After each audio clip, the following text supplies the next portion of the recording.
Bom dia a todos, que todos sejam muito bem-vindos a essa casa querida, a Casa dos Espíritos, a casa de Dr. Erma. Que bom que já nos encontramos aqui, né? Hoje, antes de entrar para aqui, na salinha de preparação, nós já começamos o dia nos sensibilizando com a beleza de uma rosa. Uma simples rosa, mas que de uma beleza ímpar. Que nós possamos, então, diante dos dias, diante da vida, né? Nesse dia chuvoso, que a gente possa admirar essa beleza, mesmo num dia de chuva, diante das circunstâncias, né?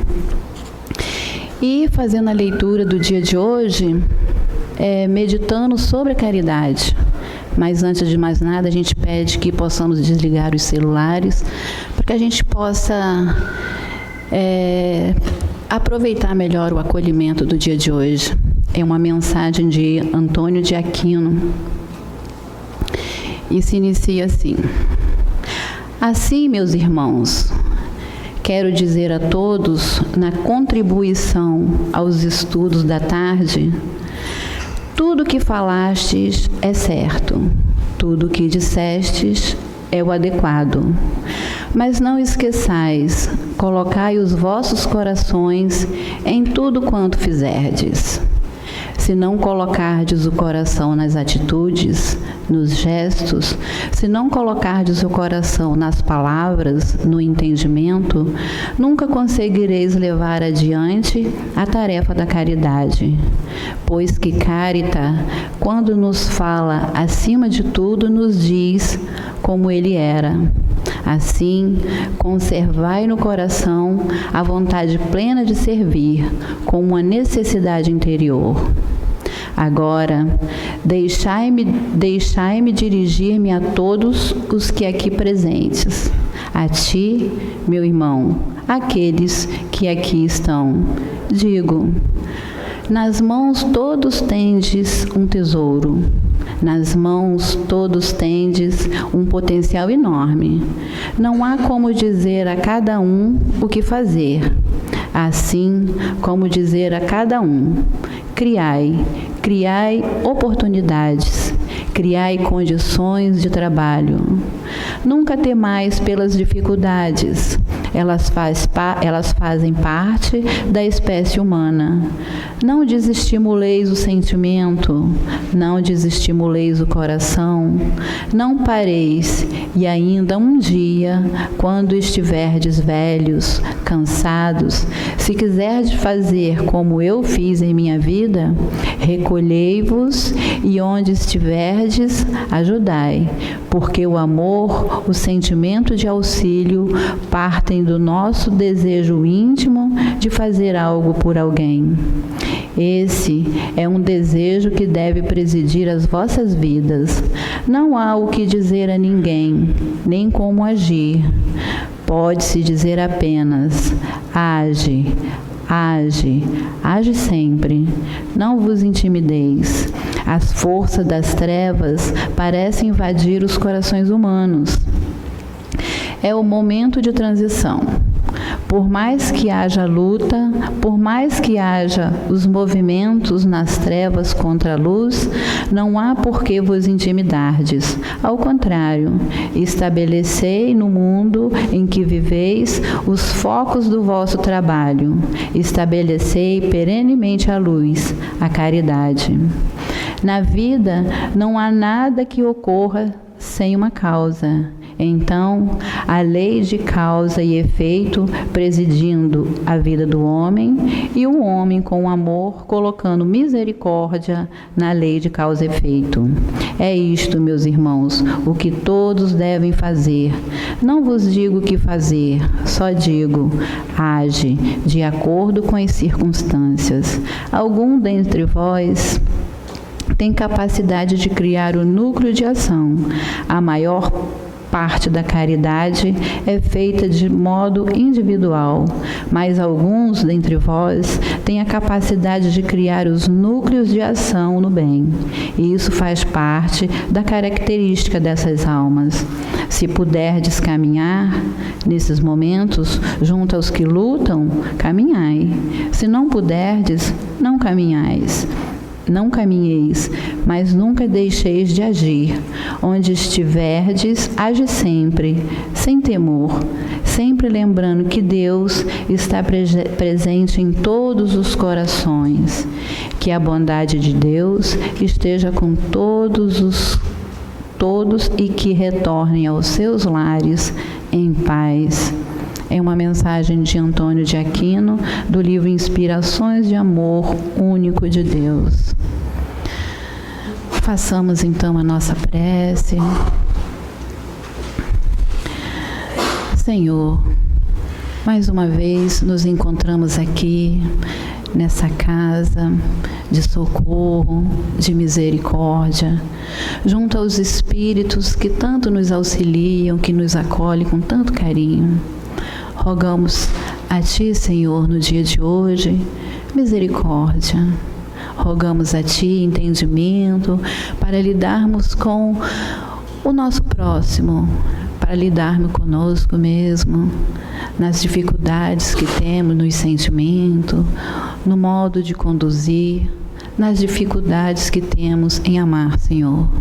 Que o Senhor possa nos auxiliar, sensibilizando as nossas mentes e os nossos corações, na certeza do Seu amor imenso, Senhor, junto a nós, na condução da nossa caminhada. Nós Te agradecemos, mas pedimos em especial que o nosso dia de hoje, que nós possamos estar mais ajustados à Tua lei. Pedimos uma bênção para o nosso amigo Vinícius, que fará a reflexão do Evangelho do dia de hoje, e que nós possamos, Senhor, dar por iniciado a mais uma reflexão do dia de hoje. Que o Seu amor nos acolha, que assim possa ser.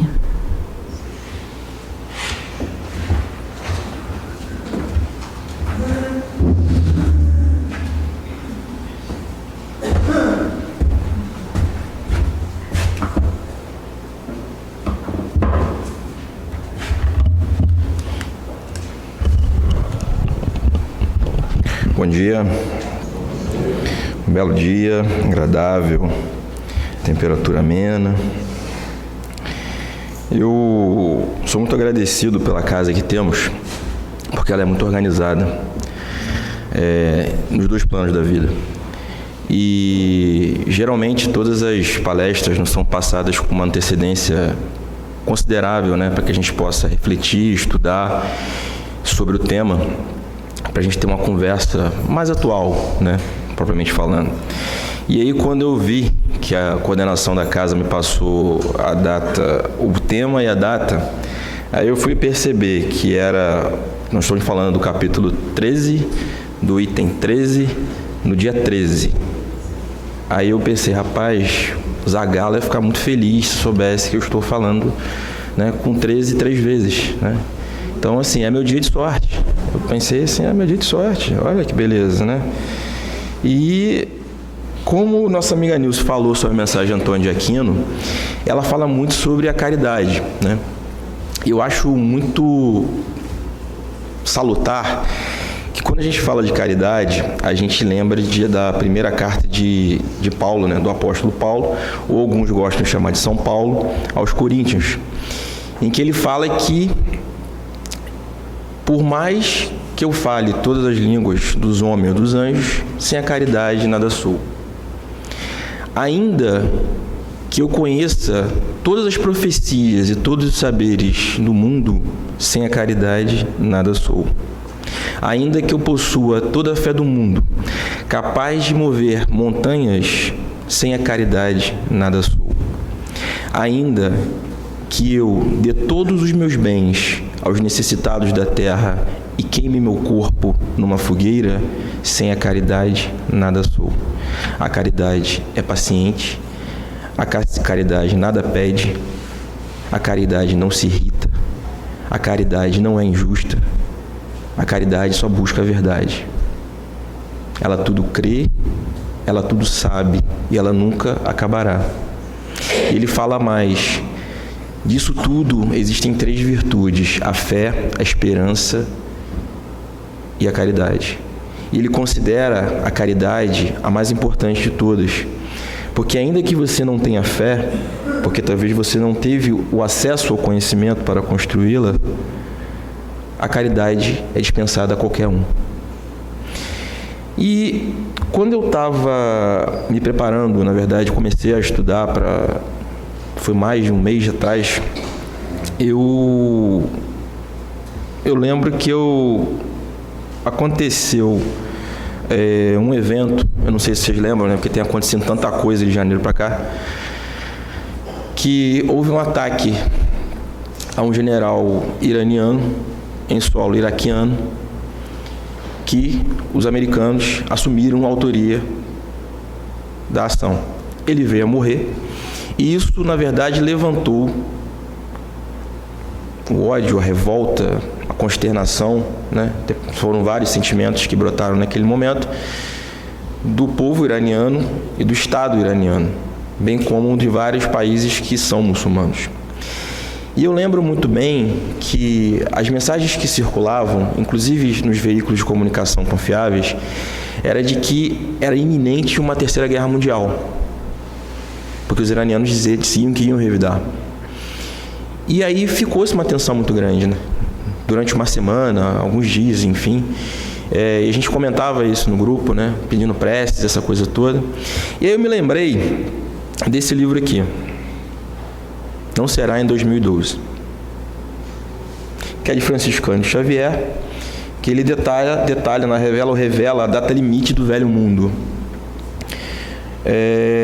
E aí eu falei, bom, vamos dar uma relida no livro, né? Porque um momento uma situação tão contemporânea. E aí aqui a gente sempre é orientado quando a gente vai ler um livro dessa envergadura, né? E é um livro fininho, é bem pequenininho, dá para ler no fim de semana. Que a gente faça uma reflexão, ou seja, vá lendo, anotando, sublinhando, né? E compreendendo e mergulhando nas palavras que estão ali. Não pura e simplesmente fazer uma leitura passageira. E eu não tinha tempo para fazer isso, porque eu estava no trabalho, início do ano para mim é complicado, porque eu sou administrador e contador. E aí eu lembro que eu falei, não, quando chegar o carnaval, eu vou sentar e ler o livro.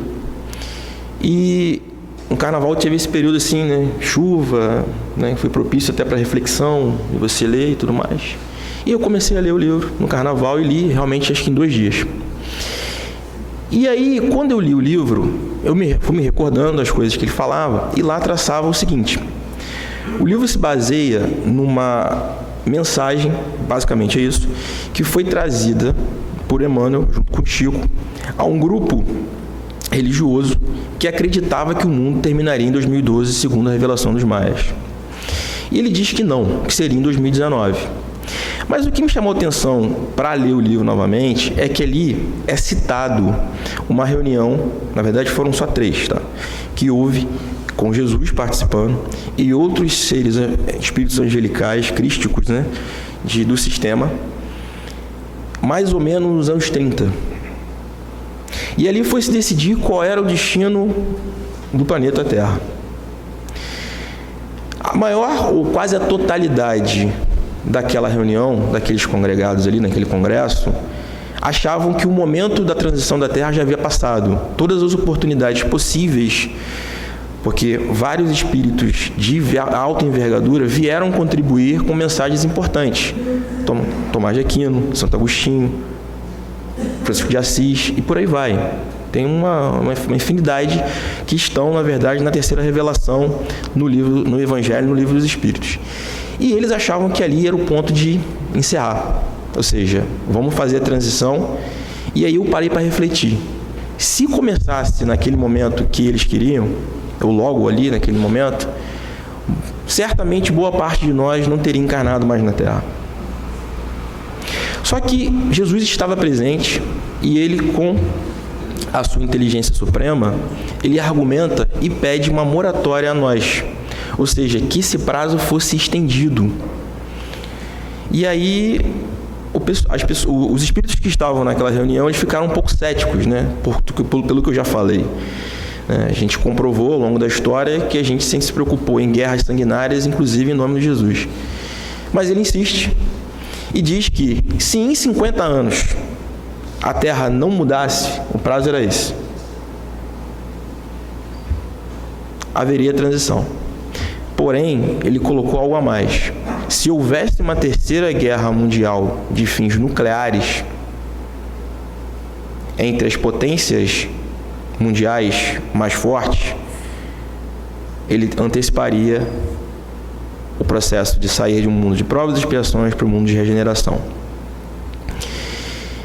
E aí, o Congresso aceita.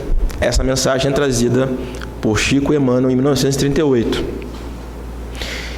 Como ele sabia e sabe, e já foi nos passado, que a natureza não dá saltos, e ninguém vai mudar a sua natureza da noite para o dia, esse prazo, na verdade, foi traçado para iniciando em julho de 1969.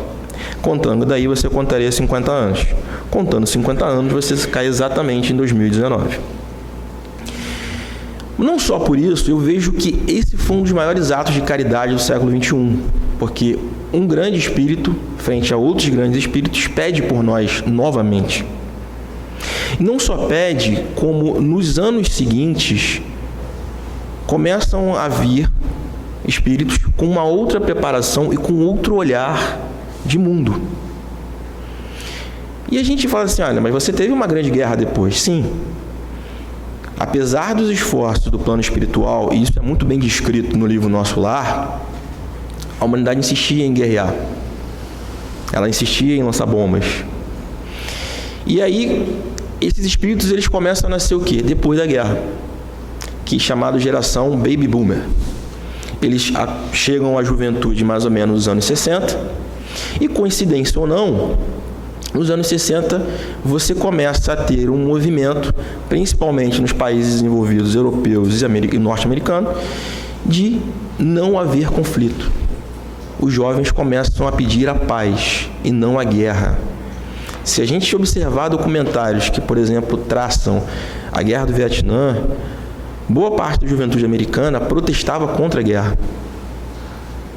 E muitos não queriam e eram presos porque não achavam correto ou coerente sair do seu país, viajar milhares de quilômetros para matar alguém que ele sequer conhecia e não tinha razão nenhuma para fazer aquilo. E toda a década de 60 e 70, você tem esses movimentos, né, que a gente pode chamar assim de contracultura, né, que foi o que foi traçado na época pelos historiadores, de paz. E aí a gente vai vendo a contribuição da espiritualidade trazendo espíritos que pensam diferente. E isso continua. Nos anos 80, eu acho que eu vejo assim, notabilizado por um ano que a gente começa a perceber um continente em que só foi explorado, o continente africano. Vários artistas, vários cantores começam a ter movimentos de expressão cultural para arrecadar fundos. Mas o que era mais importante, eles chamavam a atenção do mundo, de seus seguidores, para o que acontecia na África, principalmente na África subsaariana, abaixo do deserto Saara. Etiópia, Líbia, aqueles países ali. Que passavam fome, atrozes, situações degradantes, que no mundo moderno e civilizado são inadmissíveis. E a gente começa a ver, com os olhos da televisão, a dor do outro. E aí, entidades como Médicos Sem Fronteira, Cruz Vermelha, que volta a ter uma preponderância, começam a crescer.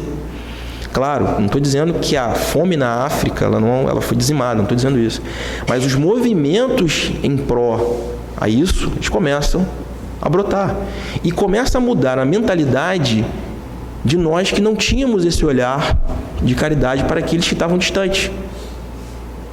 E andando um pouco mais, a geração que chega à juventude, que aí já é a minha geração, nos anos 90, ela começa a ter uma preocupação muito grande com o meio ambiente. A poluição que se joga nos rios, emissões. Eu lembro que Cubatão foi considerada nos anos 80, final dos anos 80, nos anos 90, a cidade mais poluída do mundo. Do mundo.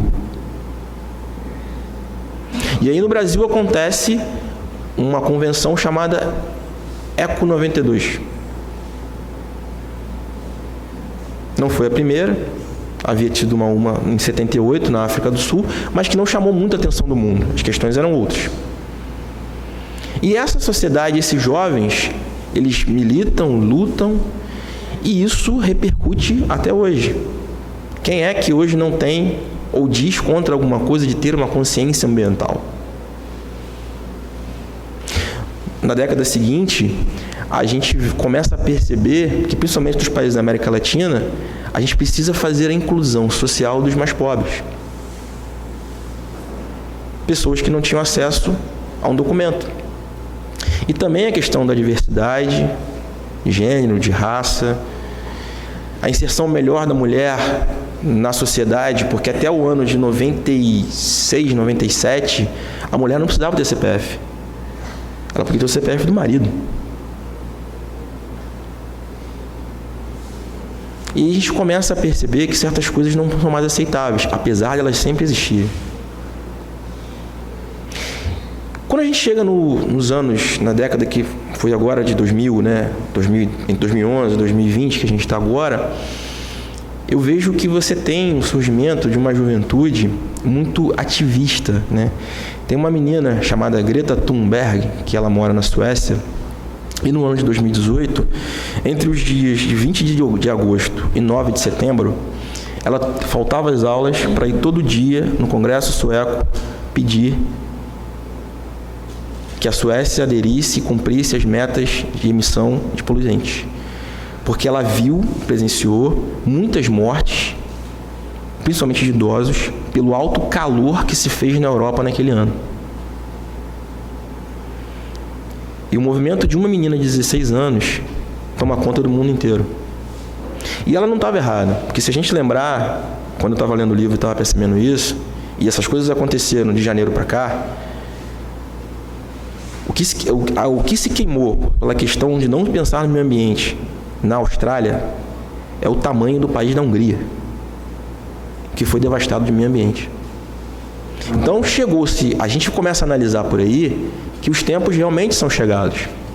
Ou seja, o processo que foi falado que era de 2019, ele está acontecendo uma transição. Os alertas já foram dados e muitos de nós ainda não tomamos consciência disso. E aí é que está a grande questão de que a gente precisa perceber que o prazo se esgotou em julho de 2019. E se a gente não começar, caso a gente não tenha iniciado uma mudança íntima, é possível que a gente não venha de novo habitar no planeta Terra. Talvez a gente vá ter que habitar em planetas, a gente vai ter uma morada, isso é certo, mas situações piores do que a gente vivencia aqui hoje. E aí, quando eu estou falando isso, né, porque a gente analisa que Jesus fez esse acordo com os espíritos de alta envergadura, colaborou enviando espíritos para contribuir nesse processo, e eu acho que a gente foi cumprindo, porque não teve nenhuma grande guerra entre as potências, que no caso, entre 50 e 90, foram Estados Unidos e União Soviética, e depois a China. Então a gente conseguiu cumprir isso, ou seja, pelo menos o que ele pediu lá no livro, se vocês lerem, é que a gente se tolerasse. Era isso, pelo menos isso. Só que aí a gente começa a refletir como é que eu estou fazendo esse processo. Porque a conquista é individual, apesar do ganho ser coletivo. E eu vou construindo em mim recursos que constroem uma psicosfera terrestre. Então, a mudança de um plano, de um mundo de provas para um mundo de regeneração, se dá por aí. Então, eu preciso saber se eu estou construindo esses recursos para ter pelo menos o direito de permanecer aqui. Ou seja, voltar. E aí, quando eu chamo a atenção a essas questões ambientais, que essa juventude que vem desde os anos 90 batendo nessa questão, é que se a gente não cuida do que a gente tem, como é que eu vou voltar para cá e eu vou ter o quê? Que mundo eu vou, quando eu regressar numa próxima encarnação, se for me concedido, quando for me concedida essa honra, eu vou viver aonde? Então são coisas que a gente precisa estar refletindo sobre o que eu estou contribuindo essa questão como um todo. Só que quando eu estava fazendo a leitura do livro, muitas coisas estavam acontecendo, né? E eu busquei o livro por uma razão que ela não deixou, eu testemunhei para vocês aqui, ou compartilhei com vocês, mas as coisas estavam acontecendo e eu via nos noticiários, eu estava com a minha casa de minha mãe, que o tal do Covid-19 tomava proporções muito grandes na China. E aí você vai fazendo uma reflexão do que eu fui procurar uma coisa, como eu li o livro todo, de outras coisas que estavam, outras informações que estavam ali. E ali falava sobre a Gênese, no capítulo 18, em que Kardec diz, através da espiritualidade, que são chegados os tempos de grandes transformações que mudarão os rumos do planeta. E ele vai além. Não serão transformações pontuais, serão transformações globais, que abalarão e mexerão com todo o planeta para melhorarmos de patamar. Não é para destruição de nada, no sentido deletério, de perda, né? Bom, e as coisas foram passando, né? E aí o noticiário foi trazendo as informações a cada dia, cada hora, a cada minuto, né? E aí a semana que se passou, ela foi uma semana muito tensa, né? Como eu falei a vocês, eu trabalho com administração e contabilidade, e desde que eu fiz a faculdade, já tem mais de 20 e poucos anos isso, eu sempre tive uma inclinação para estudar a parte financeira. E eu não lembro do que eu estudei até hoje, da gente estar passando por algo similar. Teve várias crises, tá? Da época que eu estudei para cá, você deve ter tido mais ou menos umas 6 ou 7, né? E teve épocas que foram todos os anos. Mas nada como o que está acontecendo agora. Então eu lembro que segunda-feira eu estava no Rio, e aí um amigo me ligou, e ele tinha ido ao banco para resolver uma questão de financiamento imobiliário.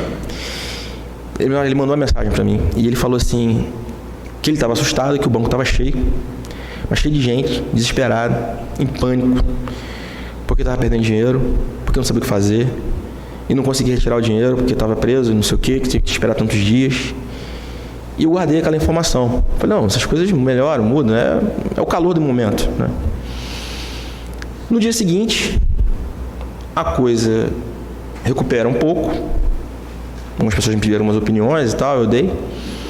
Mas na quarta-feira a coisa piora mais ainda. E aí o que você percebia que estava tão ruim que pelas coisas que eu estudei até hoje, quando você entra num momento de crise, as pessoas precisam se resguardar.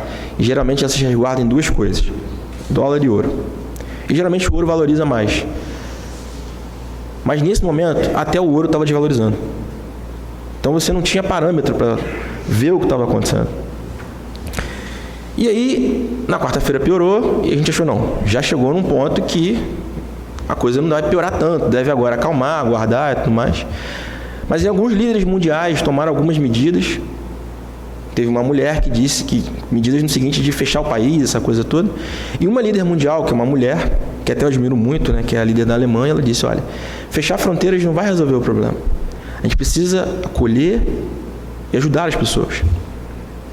Ter os protocolos de segurança, mas fechar fronteiras, pelo que o contorno que já tem, não adianta. Mas ainda assim as pessoas fecharam. E a coisa na quinta-feira ela piorou. E aí na quarta-feira eu lembro que eu conversei com um amigo meu, que ele faz parte de uma junta diretora de um fundo de previdência de uma cidade aqui. Ele é um cara que entende, é um cara que já é mais velho que eu, ele conhece, já venceu certas coisas, e ele é um cara muito tranquilo, né? Ele é evangélico, mas ele é muito tranquilo e está muito tranquilo. Ele disse que o presidente daquele conselho, que surpreendeu ele, disse o seguinte: isso foi na quarta, se a coisa piorar, a gente vai tirar tudo, vai distribuir um pouquinho para cada um e seja o que Deus quiser. Aí eu falei, você falou o quê? O que eu vou falar à frente de uma situação, um apelo desse? Não tem o que dizer. É discutir o óbvio, né? Mas ele disse que as pessoas votaram contra e ninguém fez nada disso. E aí eu lembro que ontem eu estava conversando com um amigo que ele pega às vezes orientações comigo e ele estava nervoso, ele estava em pânico. Nitidamente você via isso nele. E aí ele falou comigo que ele ia vender todas as posições de ações que ele tinha. Aí eu falei assim, eu olhei a carteira dele era boa, né? Tinha muita ação de banco, tal, empresas que até segunda-feira eram sólidas, né? Já não passaram a ser tanto. E aí eu falei, mas você vai fazer o quê? Vou botar tudo na poupança. Mas a maior parte das ações que você tem são de banco. Você vai botar na poupança? É. Mas no banco? É, pô. Mas isso não tem lógica. Não. Mas tem o fundo garantidor de crédito. Existe um fundo aí que garante o crédito de poupança, né? Até um certo valor. Mas eu virei para ele e falei, olha só, baseado nesse raciocínio apocalíptico seu aí, se você fizer isso, você vai colocar o dinheiro no fundo. Não, mas o fundo que garante é o governo. Eu falei, não.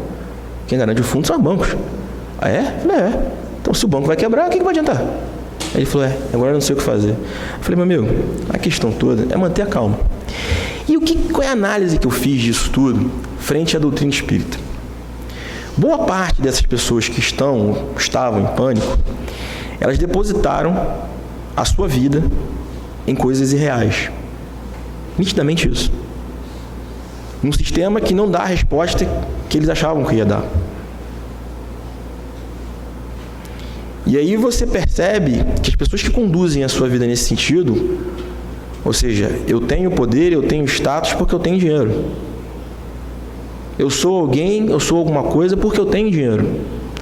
E quando eu fui fazendo essa reflexão, eu fui vendo a questão da transição realmente, como a justiça, né, que eu falei lá, que a caridade ela não é injusta e ela busca a verdade.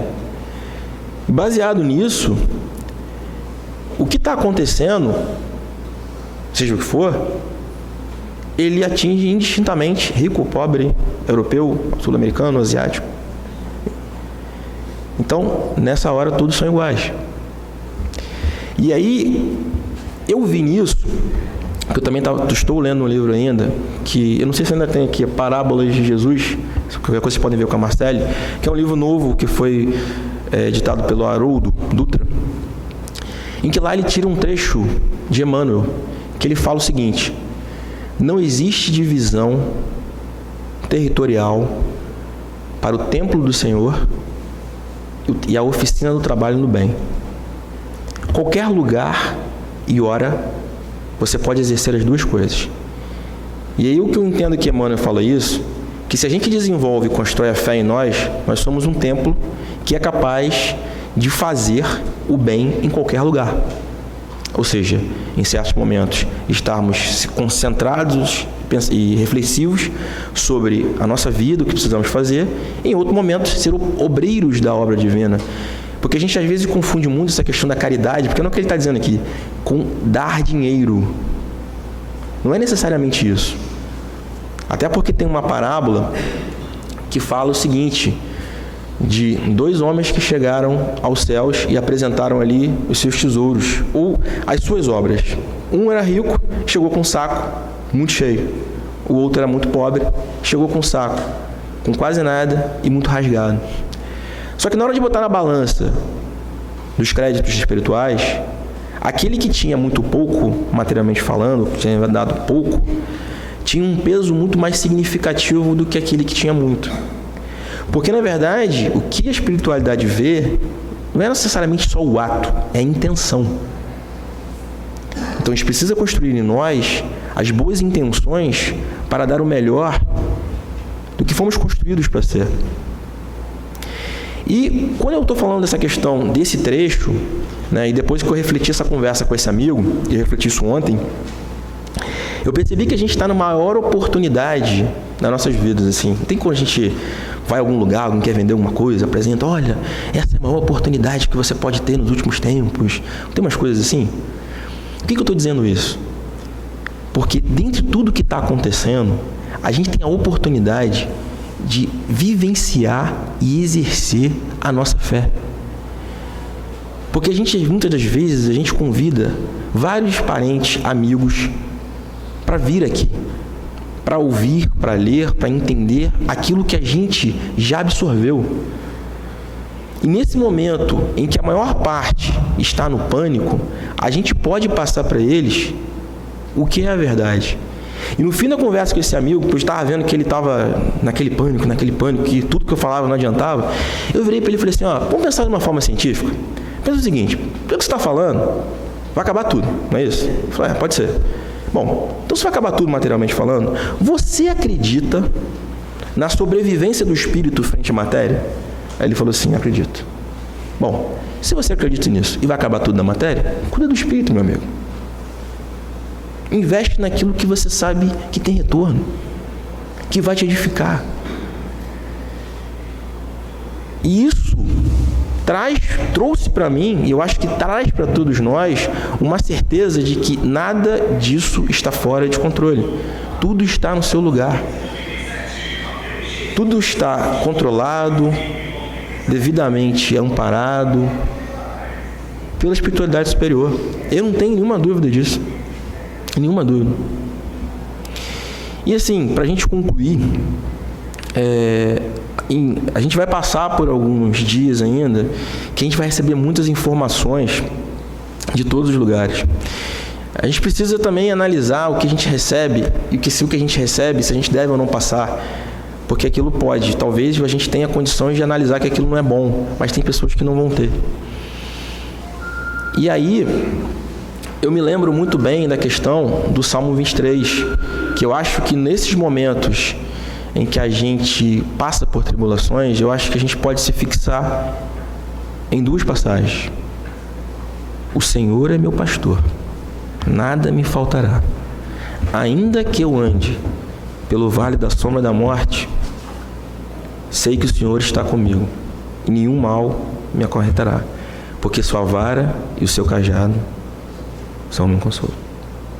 Que possamos ter essa certeza em nós e vivenciar todos os dias de nossa vida, não só nesse momento de tribulação, que ele vai passar, porque tudo passa, porque está escrito. E seremos sempre felizes. Que a paz do Senhor nos acompanhe.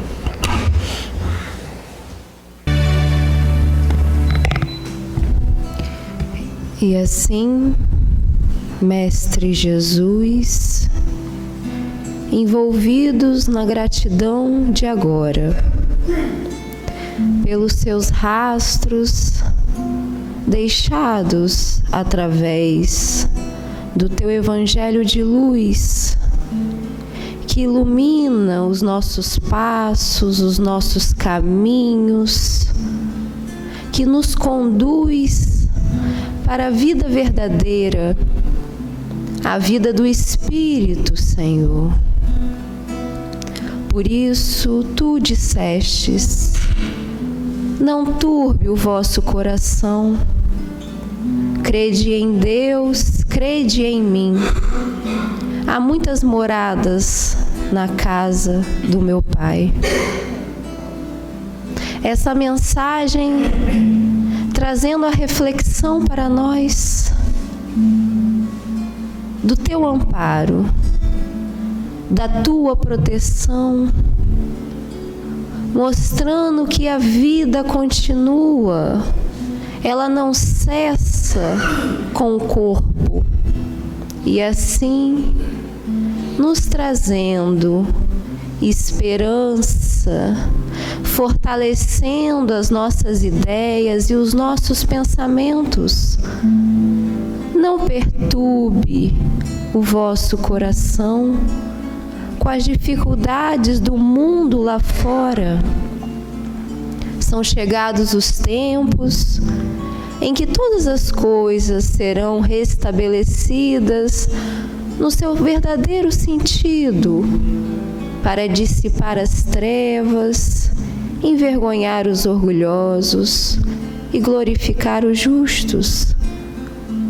Como mensagem principal do Evangelho segundo o Espiritismo, é momento de transição, momento de reparar as faltas, momento de colheita, mas também momento de semeadura, que a gente possa estar tranquilos diante do Evangelho, pacificados, na certeza de que existe um amparo maior, que existe um equilíbrio, que Deus tudo vê, tudo sabe, que existe uma proteção, que possamos estar confiantes e levarmos essa confiança para o nosso lar, para o nosso trabalho,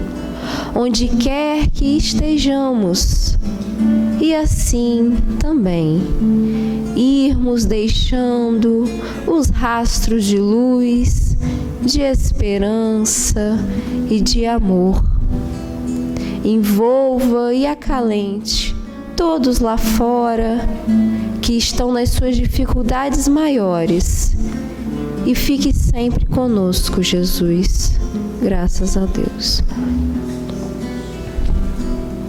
Os médios no alto passe.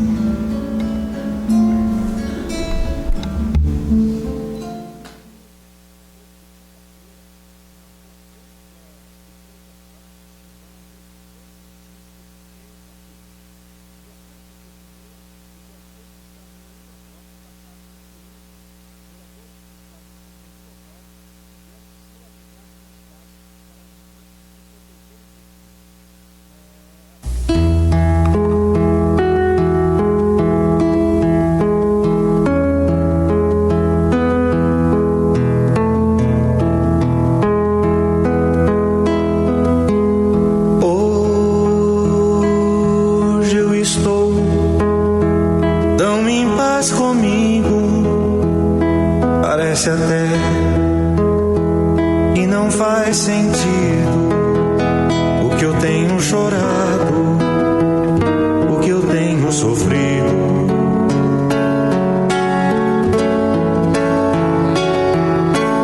Hoje eu olhei o céu da minha janela e no meu coração a presença tão bela de Jesus sorrindo e dizendo pra mim: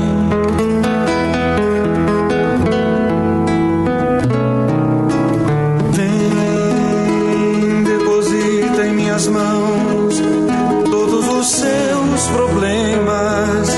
Levante esse olhar, não chore, não tema, não perca essa fé que você tem em mim.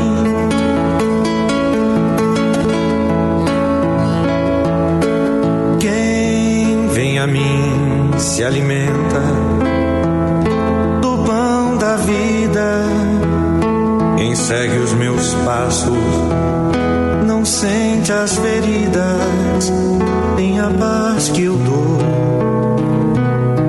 é feliz enfim.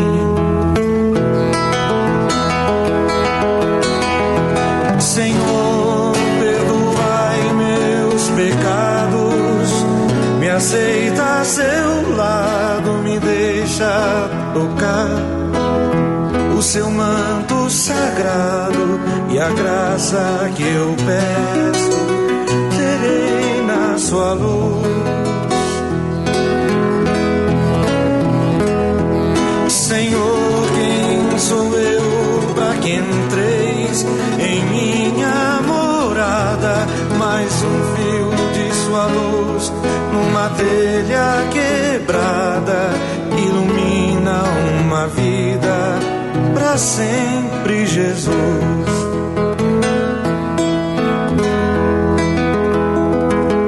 Jesus Salvador, Jesus Salvador, Jesus Salvador, Jesus Salvador.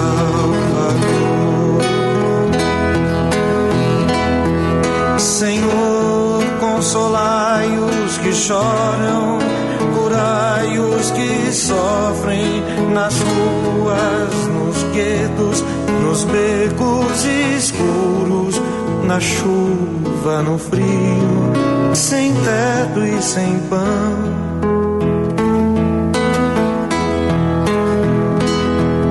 Piedade àqueles que pensam que a felicidade é a riqueza, o poder. Ser feliz na verdade é quem tem Jesus dentro do coração.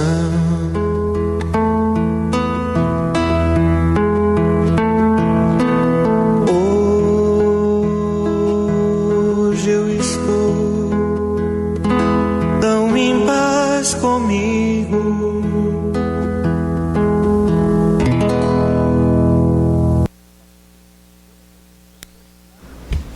Vou passar. A gente tem 2 convites a fazer, né? Amanhã, sábado, a partir das 14 horas.